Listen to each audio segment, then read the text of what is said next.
இல்லை எனக்கு புரியல. ஒரு பொண்ணு இந்த மாதிரி ஒரு அது கீழ்த்தனமான வேலையை வந்துட்டு பண்ணுவாங்களான்னு சத்தியமாக எனக்கு தெரியல. ஏன்னா இதை வந்துட்டு எனக்கு உண்மையில வந்துட்டு இதை பற்றி நான் பேசி ஆகணும். ஏன்னா நான் ஒருத்தன் மட்டும் இதில் அஃபெக்ட் ஆகலை. கிட்டத்தட்ட சென்னையில் எத்தனையோ 1000 கேப் ஓடுது, அவ்வளோ பேர் இதில் அஃபெக்ட் ஆயிருக்காங்க. ஸோ அப்படிங்கிறத சொல்லி ஆகணும். என்னன்னா இது பேஸ்ட் ஆன் ட்ரூ இன்சிடென்ட்டுங்க, நடந்த விஷயம். எனக்கு ப்ரூஃப் கொண்டு அப்படி இருக்குது.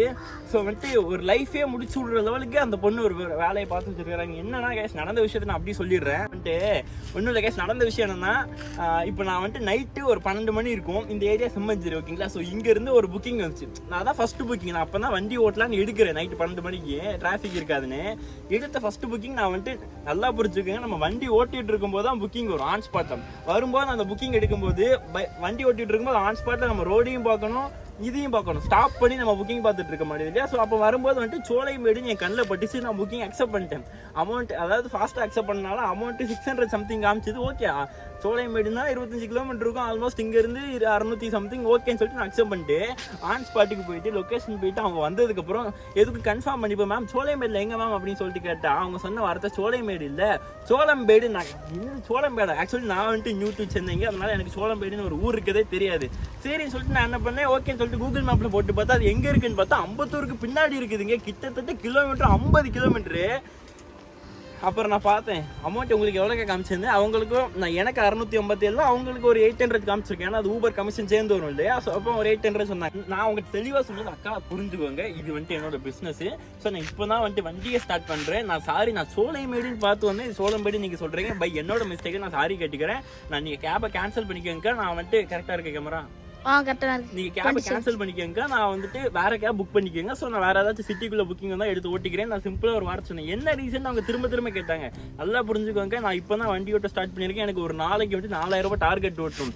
இந்த டைமுக்கு நான் 12 மணிக்கு அங்கே போனால் ஆல்மோஸ்ட் வந்துட்டு ஒரு 12:30 1 மணிக்கு நான் போய் சோளம்பேடு ஹைவேஸ்ல போய் சேர்ந்தாலும் எனக்கு ரிட்டன் அங்கேருந்து புக்கிங் வராது. ஒரு 3 மணி 4 மணி வரை வந்துட்டு ஏர்போர்ட் புக்கிங் ஏதாச்சும் லக் இருந்து வந்தால் தான் உண்டு. ஸோ அதனால புரிஞ்சுக்கோங்க, என்னோட ஒரு நாள் லைஃபே வேஸ்ட் ஆகுது. நான் அவங்கள்ட்ட சொல்லும்போது அவங்கள்ட்ட சொல்லணும் கூட அவசியம் இல்லை. நான் ஆன் ஸ்பாட்ல இருந்துட்டு 5 நிமிஷம் போயிட்டு கேன்சல் பண்ணிட்டு வந்திருக்கலாம். ஆனால் அவங்க வந்துட்டு இறங்கி கீழே வந்துட்டாங்க, அவன்கிட்ட பேசிட்டு இருக்காங்க, ஓகேங்களா. ஸோ அதனால நான் அவங்கள்ட்ட சொல்கிறேன். அவங்க வந்துட்டு ஆனால் அவங்க சொன்ன வார்த்தை என்ன தெரியுமா, சரி உங்க ஒன்றும் பிரச்சனை இல்லைங்க, உங்களுக்கு நஷ்டம் வராத மாதிரி நான் பார்த்துக்கிறேன். ஸோ நீங்கள் எவ்வளோ அமௌண்ட் எதிர்பார்க்குறீங்க சொல்லுங்கள், நான் கொடுத்துருதேன். எனக்கு வந்துட்டு ரொம்ப அர்ஜென்ட்டு, நான் வந்துட்டு அந்த ஏரியாவுக்கு பொய்யே ஆகணும் அப்படின்னாங்க. அப்போ நான் அவங்கள்ட்ட சொன்ன வார்த்தை என்னன்னா, மேம் நீங்கள் நல்லா புரிஞ்சுக்கோங்க, இந்த ஊபர் வந்துட்டு ஆல்ரெடி 687 ரூபா தான் போட்டிருக்காங்க. அது என்ன கணக்கில் அவங்க அமௌண்ட் போட்டிருக்காங்கன்னு எனக்கு தெரியாதுங்க. 687 ரூபாய்க்கு மேக்ஸிமம் நாங்கள் போக வேண்டிய அமௌண்ட்டு ஒரு 32 to 33 கிலோமீட்டர் தான் எங்களால் போக முடியும். இது போக வந்துட்டு ஆன் ஸ்பாட்ல நல்லா கேட்டுக்கங்க, இங்க இருந்து ஹைவேஸ்ல போற வழியில டோல்கேட் வேற இருக்குது. கிட்டத்தட்ட ஒரு டோல்கேட் 55 ரூபா வரும்னு நினைக்கிறேன். ஸோ இந்த மாதிரி விஷயங்கள்லாம் இருக்கு. அப்படிங்கறனால வந்துட்டு நான் அவங்களுக்கு சொல்லி புரிய வச்சு அவங்களுக்கு எதுவுமே ஏறல. எவ்வளவு தான் கேட்டேன், அதாவது அவங்களுக்கு காமிச்ச அமௌண்ட் 830, நான் வந்துட்டு எக்ஸ்ட்ரா ஒரு 50 ரூபா போட்டு கொடுத்துருது அப்படின்னு சொன்னாங்க. எனக்கு நான் விளையாடுறீங்களா, புரிஞ்சுக்கோங்க, என்னோட ஒரு நாள் இது என்னோட ஒரு நாள் வந்துட்டு சம்பளமே போயிருங்கா, என்னோட ஒரு நாள் வருமானம் போயிடும், நான் வரலன்னு சொல்லும்போது அவங்க இல்லை நான் எவ்வளோ கேட்டாலும் கொடுத்துருதேன்னாங்க. சரி அவங்க வேற ரொம்ப ரெக்யூஸ் பண்ணி எப்படின்னா எனக்கு அர்ஜென்ட் போய் அவன் நைட் டைம் ஆச்சு, இதுக்கப்புறம் வந்துட்டு எனக்கு வேற கேப் கிடைக்குமான்னு தெரியாது.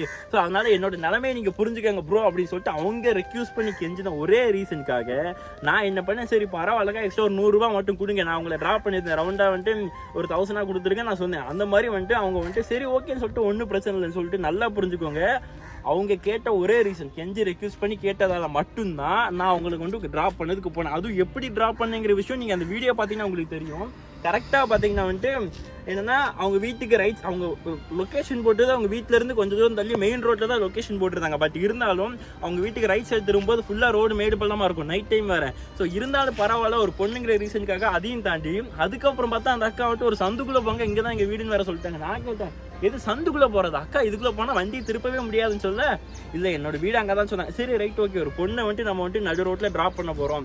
ஸோ அப்போது நைட் டைம் வேறு, அதனால் வந்துட்டு சேஃபாக ட்ராப் பண்ணிடலாம்னு சொல்லிட்டு நான் என்ன பண்ணேன் அப்படின்னா வந்துட்டு லைக் அந்த ரோடு இருக்குல்ல, அந்த டேனிங்குள்ளே கார் உள்ளே போகாத சுச்சுவேஷன்லேயும் நான் என்ன பண்ணேன், முட்டிச்சிருந்துங்க நான் காரை ரிவர்ஸ் எடுத்து கரெக்டாக அவங்க வீட்டு ஸ்டெப்புக்கு முன்னாடி இறக்கி விட்டுட்டு சேஃபாக இறக்கிட்டு வந்தேன். இதுவுமே அவங்க போட்ட லொக்கேஷன்லேருந்து ஒரு 100 மீட்டர் தள்ளி தெருக்குள்ளே ஒரு சந்துக்குள்ளே ஒரு லொக்கேஷனில் நான் சேஃபாக ட்ராப் பண்ணிட்டு வந்தேன். எனக்கு என்னதான் அவங்கள நான் சேஃபாக வீட்டுக்கு முன்னாடி ட்ராப் பண்ணாலும் அது எனக்கு ஒரு அவுட் ஸ்டேஷனு, நான் காருக்குள்ளே இருக்கிற வரைக்கும் தான் எனக்கு சேஃபு, வெளியே போனால் எனக்கும் சேஃப் கிடையாது. பட் இருந்தாலும் அவங்க ட்ராப் பண்ணிட்டு வெளியே வந்தால் ஆல்மோஸ்ட் ஓகேங்களா ஒரு 600 ப்ளஸ் வந்துட்டு அவங்க கொடுத்த ஒரு 130 என்னமோ வந்துருக்கும். So almost 700 வந்துச்சுருந்தீங்களா. 50 கிலோமீட்டரில் ஒரு 250 ரூபா டீசலே போனாலும் 250 ரூபா டீசலே போனாலும் ஆல்மோஸ்ட் ஒரு 400 சம்திங் தான் என் கையில் அமௌண்ட் வந்துருக்கும். நான் இப்போ என்ன சொல்கிறேன், அந்த 400 சம்திங்காக நான் சொல்லலை. இப்போ அங்கேருந்து எனக்கு ரிட்டர்ன் புக்கிங்ஸே வராது ஓகேங்களா. நான் அடுத்து ஒரு சென்னைக்குள்ளே எம்டி அடிச்சு இன்னொரு 10 கிலோமீட்டர் 15 கிலோமீட்டர் கோயம்பேடு பக்கம் எம்டி அடிச்சு வரணும். இல்லைன்னா வேறு எங்கேயாச்சும் போனாலும் தான், அதுவும் நைட் டைம் டவுட்டு தான், புரியுதுங்களா.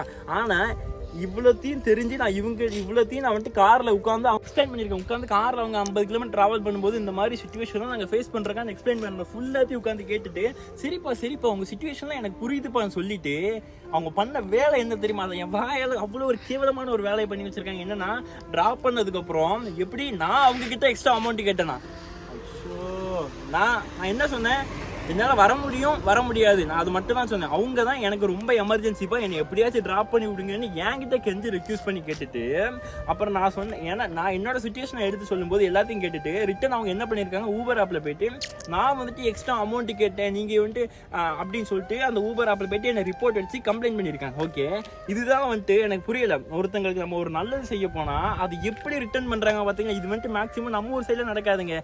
சென்னையில் கேப் புக் பண்ணுறவங்க மேக்ஸிமம் பார்த்துட்டேன்.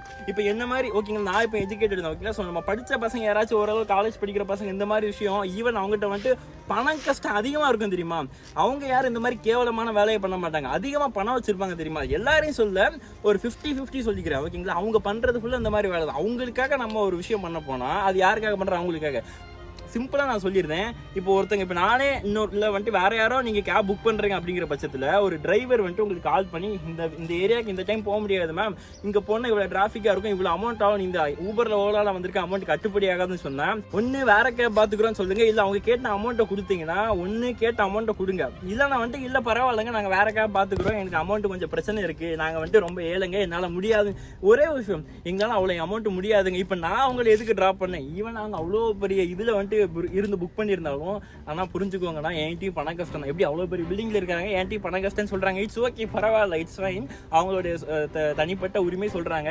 நான் வந்துட்டு அவங்க ரெக்யூஸ் பண்ணி கேட்டதாலும் நான் ட்ராப் பண்ணேன். ஸோ அந்த மாதிரி நீங்கள் கேப் புக் பண்ணுறவங்க யாராக இருந்தாலும் டிரைவர்கிட்ட ஒரு எமர்ஜென்சி இல்லை ஒரு சுச்சுவேஷன் நீங்கள் புரிஞ்சுக்கோங்க அப்படின்னு நீங்கள் சொன்னீங்கன்னா கன்ஃபார்மாக அவங்கள வந்து ட்ராப் பண்ணுவாங்க. ஈவன் ஒரு எமர்ஜென்சி சுச்சுவேஷன் நான் ஃப்ரீயாக கூட ஒருத்தங்களை ட்ராப் பண்ணியிருக்கேன். அதெல்லாம் வந்துட்டு நான் அந்த டைம்ல நான் வீடியோ ரெக்கார்ட் போடல ஓகேங்களா. ஸோ நான் சொல்ல வர விஷயம் இதுதான், அவங்க நமக்கு பண்ண வேலை ஒரு பச்சை துரோகங்க. ஏன்னா வந்துட்டு அவங்க ரெக்வஸ்ட் பண்ணி கேட்டாங்கன்னு சொல்லிட்டு நான் அவங்கள கொண்டு போய் விட்டுட்டு நானே அவங்ககிட்ட எக்ஸ்ட்ரா பணம் கேட்டேன். இல்லை நானா வந்துட்டு உங்களை அங்கே கொண்டு போய் விடுங்க அப்படின்னு நானா கேட்டேன். எதுவுமே நான் கேட்கல, அவங்களா வந்துட்டு நீங்கள் வந்துட்டு கெஞ்சி கேட்டாங்க. எப்படி நீங்கள் எனக்கு ப்ளீஸ்ண்ணா எனக்காக வந்துட்டு வாங்கினா வேறு கேப் புக் பண்ண கிடைக்காதுன்னு அவங்களா ரிக்வெஸ்ட் பண்ணி கேட்டு அவங்களா நான் எக்ஸ்ட்ரா பணம் தரேன்னு சொல்லி ஈவன் அந்த பணம் அந்த அமௌண்ட் கிலோமீட்டர் கட்டுப்படியே ஆகாது தான் ஓகேங்களா. இருந்தாலும் நான் அவங்கள வந்துட்டு ஒரு பொண்ணு இந்த மாதிரி நைட்டு ரெக்வெஸ்ட் பண்ணி கேட்குறாங்க, நான் போய் ட்ராப் பண்ணதுக்கு அவங்க எனக்கு ரிட்டர்ன் பண்ணது என்னன்னா report, he's asking extra money for the trip அப்படின்னு ரிப்போர்ட் அடிச்சனால ஊபர்லேருந்து எனக்கு மெசேஜ் பண்ணிட்டான், உங்கள் அக்கௌண்ட்டை பிளாக் பண்ணிடுவோம், உங்களுடைய நீங்கள் வந்துட்டு இந்த மாதிரி பண்ணியிருக்கீங்கன்னு சொல்லிட்டு ஒரு வார்னிங் மெசேஜ் எனக்கு விட்டாங்க. ஸோ இன்னொருத்தங்க யாராச்சும் மெசேஜ் பண்ணால் நல்லா புரிஞ்சுக்கோங்க, நீங்கள் எப்படி ஒரு கம்பெனியில் போய் வேலை பார்க்குறீங்களோ த சேம் டைம் இந்த கேப் டிரைவர் நான் not only depend upon the cab ஓகேங்களா. ஸோ வந்துட்டு நிறைய பேர் கேப் டிரைவர் வந்துட்டு இதை நம்பி தான் அவங்க லைஃப் அவங்க ஃபேமிலி பேக்ரவுண்டே இருக்குது. நீங்கள் இந்த மாதிரி ஒரு சில்லற விஷயத்துக்கு ஒரு 100 ரூபாய்க்கும் 50 ரூபாய்க்கும் போயிட்டு ரிப்போர்ட் அடிச்சிங்கன்னா அவங்க வந்துட்டு அந்த கேபை ஓட்ட முடியாது. அது நல்லா புரிஞ்சுக்கோங்க. நீங்கள் ஏதாச்சும் ஒரு சின்ன தப்பு பண்ணுறீங்கன்னு வச்சுக்கோங்களேன். இப்போ நீங்க ஒரு கம்பெனில ஒர்க் பண்ணிட்டு இருக்கீங்க, ஏதாச்சும் ஒரு சிச்சுவேஷன் என்னன்னா வந்துட்டு எப்படி சொல்லலாம் அப்படின்னா வந்துட்டு நீங்க ஏதாவது ஒரு சிச்சுவேஷன்ல ஏதாச்சும் ஒரு விஷயம் நீங்க அந்த விஷயம் இல்லீகலா பண்ணியாக வேண்டியிருக்கு அப்படிங்கிற பட்சத்துல நீங்க எல்லாரும் உங்க ஃப்ரெண்ட்ஸ்ட்டு என்ன சொல்லுவீங்க, இந்த மச்சான் இது மட்டும் நான் லைட்டா பண்ணிக்கிறேன்டா எதுவும் கம்பெனில சொல்லிடுறாங்க, ஏதாச்சும் ஒரு விஷயம் நீங்க சொல்லிங்க. ஏன்னா நானும் வந்துட்டு ஃபாரின்ல தான் ஒர்க் பண்ணியிருக்கேன், இந்த மாதிரி விஷயங்கள் நடந்திருக்கும். ஆனால் இன்கேஸ் அதை வந்துட்டு நீங்கள் போயிட்டு உங்கள் எம்டிடியோ இல்லை வந்துட்டு டேரக்டியோ போயிட்டு சொன்னீங்கன்னா அவர் என்ன பண்ணார், டேக் ஆக்ஷன் சொல்லிட்டு உங்களை வேலை எடுத்து தூக்கிடுவாங்க இல்லையா. அதுக்கப்புறம் உங்கள் குடும்பம் நடுத்தரில் தான் நிற்கும். மேபி நம்ம படிச்சிருக்கிறவங்க என்ன பண்ணாங்கன்னா வேறு கம்பெனி போய் தேடிப்பாங்க. பட் இவங்க படிக்காதவங்களுக்கு இந்த கேப் ஒன்று தான் பார்த்தீங்கன்னா வந்துட்டு அவங்களுடைய ஒரு வாழ்வாதாரமாக இருக்கும். ஸோ இதில் எதுக்கு தான் நீங்கள் விளையாடுறீங்கன்னு நான் கேட்குறேன். ஸோ நான் சொல்கிறேன், இந்த வீடியோவோட நோக்கமே என்னன்னா, உங்களுக்கு கேப் ஒரு அமௌண்ட் வருதா, அந்த டிரைவர் வந்துட்டு அந்த அமௌண்ட்டுக்கு வராங்களா, ஓகே அக்செப்ட் இட். இன்கேஸ் அந்த அமௌண்ட்டுக்கு வரலையா, அதாவது வந்துட்டு இல்லை எக்ஸ்ட்ரா அமௌண்ட் கேட்குறாங்களா, உங்களுக்கு ஓகேனா நீங்கள் கொடுங்க.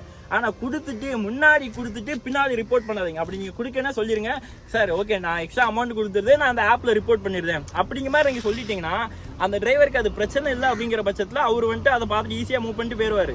இப்போவுமே உங்களுக்கு நிறைய பேர் டவுட் இருக்கும். சில பேர் வந்துட்டு என்ன அமௌண்ட் போட்டாலும் வந்துட்டு அப்படி வராங்களே ப்ரோ அப்படிங்கிற ஒரு டவுட் இருக்கும். இது 2 டைப் ஆஃப் கேட்டகரி. ஒன்று என்னன்னா, இப்போ நான் பகல் ஃபுல்லாக வண்டி ஓட்டிட்டு இப்போ நைட்டு ஃபுல்லாக வண்டி ஓட்டிட்டு பகலில் ஓட்டுறவங்க, அவங்க அந்த லாஸ்ட் ட்ரிப்பு அவங்க வீட்டுக்கு போகணும். ஸோ அப்போ வீட்டுக்கு போகிற மாதிரி ஏதாச்சும் ஒரு ட்ரிப் வந்துச்சுன்னா ஆல்மோஸ்ட் அந்த அமௌண்ட் எவ்வளோ கம்மியாக இருந்தாலும், அது லாபத்தை விட கம்மியாக இருந்தாலும் டீசலுக்கு அமௌண்ட் வந்தால் போதுண்டா அப்படிங்கிற மாதிரி பார்த்தீங்கன்னா அந்த ட்ரிப் எடுத்து அவங்க போயிடுவாங்க. ஸோ இது ஒரு டைப் ஆஃப் கேட்டகரி. இன்னொரு டைப் ஆஃப் கேட்டகரி என்னன்னா, அவங்க வந்து டிரைவராக இருப்பாங்க. அவங்களுக்கு வந்து கார் மெயின்டெனன்ஸ், கார் தேய்மான, கார் டீசல் ஒரு மண்ணை கட்டி கவலையும் கிடையாது. அவங்களுக்கு அன்னைக்கு டார்கெட்டை முடிச்சா பெர்சன்டேஜ் கணக்கில் ஒரு வருமானம் வரும். இல்லைனா வந்துட்டு என்ன வருமானம் வரும் அப்படின்னு கேட்டிங்கன்னா டேர் வாடகை இருக்கும். இல்லை பெர்சன்டேஜை கூட விட்டுருங்க, அவங்க கூட ஓரளவு பார்த்து ஓட்டுவாங்க. ஒரு நாளைக்கு இவ்வளோ சம்பளம் அப்படின்னு சொல்கிறவங்க அவங்க வந்துட்டு இந்த மாதிரி விஷயங்கள்லாம் எதுவுமே பார்க்க மாட்டாங்க. ஓகேங்களா, என்ன அமௌண்ட் வருதோ பார்த்து எடுத்து ஓட்டிடுவாங்க. ஸோ இன்னொரு கேட்டகரி என்னன்னா, இந்த ஊபர் ஓலா கம்பெனிக்காரங்களே சொந்தமாக கார் போட்டு ஓட்டுறாங்க. ஓகேங்களா, அவனுங்கெல்லாம் என்ன அமௌண்ட் வருதோ அதை அப்படி கேட்டு போகிறான். பட் ஒருத்தங்க சொந்தமாக ஒரு ஓனரே காரை வச்சு ஓட்டும் போது இவனுக்கு போடுற அமௌண்ட் எதுக்குமே ஓட்ட முடியாது. ரேப்பிடோ போடுற அமௌண்ட்டுக்கு மட்டும்தான் ஓட்ட முடியும். ஸோ என்னதான் ப்ரோ நீ சொல்ல வரணும், என்னதான் பிரச்சனைனா, எனக்கு நான் இருக்கிற பிரச்சனைலாம் சொல்லிட்டு இந்த மாதிரி ஒரு அக்கா வந்துட்டு இவ்வளோ ஒரு கேவலம், அதுவும் படித்த அக்கா வந்துட்டு ஏன்ட்டு இப்படி முன்னாடி பேசிட்டு பின்னாடி இவ்வளோ ஒரு கேவலமான வேலையை பண்ணுவாங்க நான் எதிர்பார்க்கவே இல்லை. இதுக்கப்புறம் யாரும் அந்த மாதிரி கேப் புக் பண்ணீங்கன்னா பண்ணாதீங்க. நீங்கள் ரிப்போர்ட் அடிக்கிறீங்கன்னா நீங்கள் சொல்லிட்டீங்கன்னா அவங்க அந்த ட்ரிப்பே எடுக்க மாட்டாங்க. ஓகேங்களா, ஸோ ஏன்னா உங்களுக்கு அமௌண்ட் கட்டுப்படி ஆகாதனால அந்த ட்ரிப்பு உங்கள்கிட்ட அமௌண்ட் கேட்குறாங்க. So moral of the video is உங்களால் இப்போ கேப் டிரைவர் உங்களுக்கு நான் சொல்லிக்கிறேன் ப்ரோ, உங்களால் வந்துட்டு அந்த அமௌண்ட்டுக்கு போக முடிஞ்சு அப்படின்னா நீங்கள் வந்துட்டு கேட்டு பாருங்கள். அவங்க கொடுத்தாங்கன்னா ஓகேன்றீங்க. அவங்க வந்துட்டு இது நம்ம நல்லதுக்காக சொல்கிறேன், கேப் ஓட்டுறவங்களுக்காக. என்னங்க இவ்வளோ அமௌண்ட் கேட்குறீங்க, அந்த அமௌண்ட்டுக்குலாம் வர முடியாது, ஒரு எகத்தாலும் பேசுவாங்க தெரியுமா. அந்த மாதிரி பேசுகிறவங்க அந்த ட்ரிப்பே எடுக்காதீங்க. ஏன்னா அவனை இங்கே அந்த மாதிரி பேசி உங்கள்கிட்ட எக்ஸ்ட்ரா 100 ரூபா கொடுத்துட்டு பின்னாடி கம்ப்ளைண்ட் பண்ணிட்டு போயிடுவான். ஓலாலே ஊபர்லேயே பின்னாடி கம்ப்ளைண்ட் பண்ணிட்டு போயிட்டாங்கன்னா அது நமக்கு தான் வந்துட்டு பிரச்சனையாக இருக்கும். ஸோ சாஃப்டாக வந்துட்டு இட்ஸ் ஓகேங்க பரவாயில்ல வாங்க அப்படின்னு சொல்கிறாங்க தெரியுமா, அவங்கள்ட்ட நம்ம வந்துட்டு போய்க்கலாம். எகத்தாலமாக பேச வந்துட்டு கொடுக்குறாங்க. அதே மாதிரி கேப் புக் பண்ணுற நீங்களும் இவங்களோட சிச்சுவேஷன் புரிஞ்சுக்கிட்டு உங்களுக்கு அமௌண்ட்டு ஓகே கம்ஃபர்டபுள் அவங்க கேட்குறது அப்படின்னா நீங்கள் போங்க. பட் கம்ப்ளைண்ட் பண்ணாதீங்க. இல்லை அவங்களுக்கு இவங்க வந்துட்டு ரொம்ப அதிகபட்சமாக கேட்குறாங்கிறது உங்களுக்கே தெரிஞ்சிருக்கும். 50 கிலோமீட்டருக்கு 1000 ரூபாய் கேட்க வேண்டிய இடத்துல 1500 ரூபாய் கேட்டால் அதை நீங்கள் கம்ப்ளைண்ட் பண்ணலாம். ஓகேங்களா, ஆனால் அவன் 50 கிலோமீட்டர் அவனே 600 ரூபா போடுவான். ஓகேங்களா, அதில் எக்ஸ்ட்ரா ஒரு 100 ரூபாய் கேட்டால் நீங்கள் கம்ப்ளைண்ட், அதுவும் நைட் டைம், பகல் வேறு கிடையாது. ஓகேங்களா, ஸோ கம்ப்ளைண்ட் பண்ணுறதுக்கு முன்னாடி யோசிச்சு கம்ப்ளைண்ட் பண்ணுங்கள். அது மட்டும் இல்லாமல் கம்ப்ளைண்ட் பண்ணுறதுக்கு முன்னாடி துரோகம் இந்த மாதிரி வந்துட்டு எச்சத்தனமான வேலையெல்லாம் பண்ணாதீங்க. நீங்களாக கேட்டு நாங்கள் கூட்டு போய் விட்டுட்டு அதுக்கு வந்துட்டு எங்கள் மேலே கம்ப்ளைண்ட் பண்ணுறது எந்த வகையில் லீகல்? இது நாங்கள் போய்ட்டு ஊபர்கிட்ட கால் பண்ணி சொன்னால் வந்து கேட்க போகிறானா இல்லை நம்ப போகிறானா? புரியல. ஸோ நீங்களாம் ஒரு விஷயம் ரெக்யூஸ் பண்ணி கேட்கும்போது உங்களுக்காக யாராச்சும் ஒருத்தங்க ஹெல்ப் பண்ணாங்கன்னா அவங்கள இந்த மாதிரி சிக்கலில் மாட்டி விடுறது எந்த வகையில் சொல்லனே தெரில. ஸோ அந்த வீடியோ வந்துட்டு நீங்கள் நான் ஃபஸ்ட்டு வீடியோ கேப்லான்னு சொல்லிட்டு அந்த வீடியோ தான் போட்டிருப்பேன். அதை போய் பார்த்தாலே உங்களுக்கு தெரியும் நான் அவங்களுக்கு எவ்வளோ தூரம் ஹெல்ப் பண்ணேன் அப்படின்ட்டு அதில் தெரியும். ஆனால் அவங்க எனக்கு ரிட்டன் என்ன பண்ணாங்க அப்படிங்கிறது நான் போட்டிருக்க ஸ்க்ரீன்ஷாட்டில் உங்களுக்கு தெரியும். ஸோ இவ்வளோ தான் அன்றைக்கான வீடியோ. எனக்கு வந்துட்டு ரொம்ப ஆதங்கமாக இருந்தேன், பேசிட்டு இருக்கேன். அண்ட் ஸ்டே டியூன்டாக இருங்க, சப்ஸ்கிரைப் பண்ணிக்கோங்க, பெல் பட்டன் ஆல் போட்டுக்கோங்க. நம்ம இந்த மாதிரி கேப் ரிலேட்டட் அப்புறம் வந்துட்டு சென்னை சம்மந்தப்பட்ட ரிலேட்டட் வீடியோஸ் நான் பார்த்துட்டு இருக்கோம். Love you so much, yes by.